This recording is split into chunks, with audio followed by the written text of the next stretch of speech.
Moustapha Kambou, promoteur de l'artisanat d'art en Côte d'Ivoire, président national et président du comité de gestion du centre artisanal de la ville d'Abidjan, dénommé Soko Kava. Je commence l'apprentissage en 1992.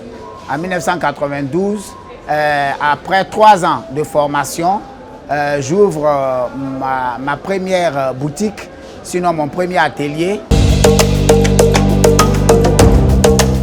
Tout commence quand les parents, à un moment donné, se rendent compte que je ne suis pas assez brillant à l'école et décident de m'affecter à un atelier de couture.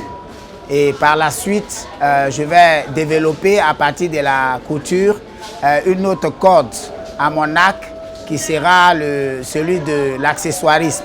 Je commence à fabriquer des accessoires à partir des morceaux de tissu et je vais découvrir par là que j'ai un autre potentiel qui pouvait devenir pour moi mon gagne-pain.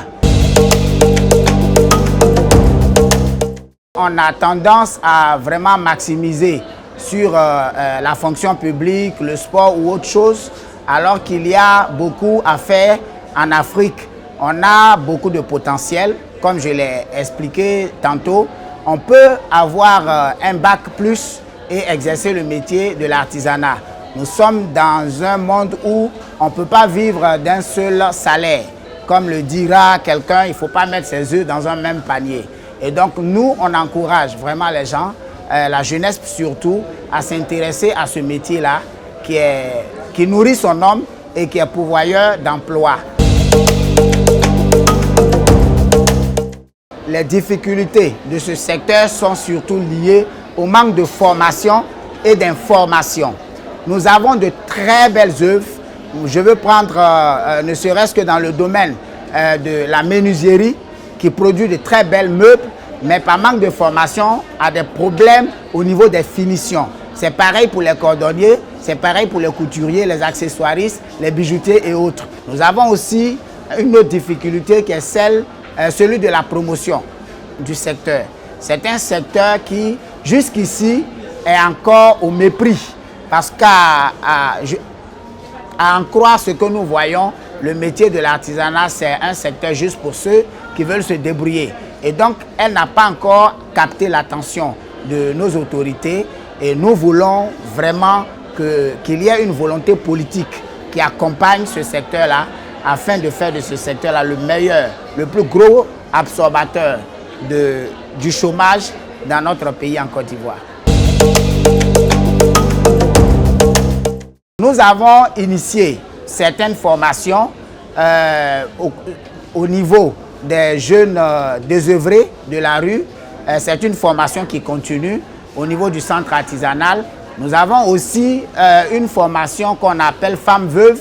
Au bout de 15 jours, elle a une formation qui peut lui permettre d'exercer déjà à domicile. Elle prend le travail et elle va le faire à la maison. Ça lui permet d'avoir un revenu par semaine qui lui permet de pouvoir s'occuper de ses enfants. Et pour faire la promotion, on a initié des projets d'exposition et de foires sur le plan national et à l'international. Et cela nous permet effectivement de montrer le potentiel ivoirien en matière d'artisanat. Il n'y a pas d'Africain qui ne soit pas intelligent. Ne pas avoir un grand niveau intellectuel ne fait pas de vous un vaurien de la société. J'ai fait les 4 continents juste à travers le potentiel que j'ai développé dans le secteur de l'artisanat. Je voudrais, à travers votre micro, dire merci à notre tutelle qui se bat comme elle peut pour donner de la visibilité à ce secteur-là.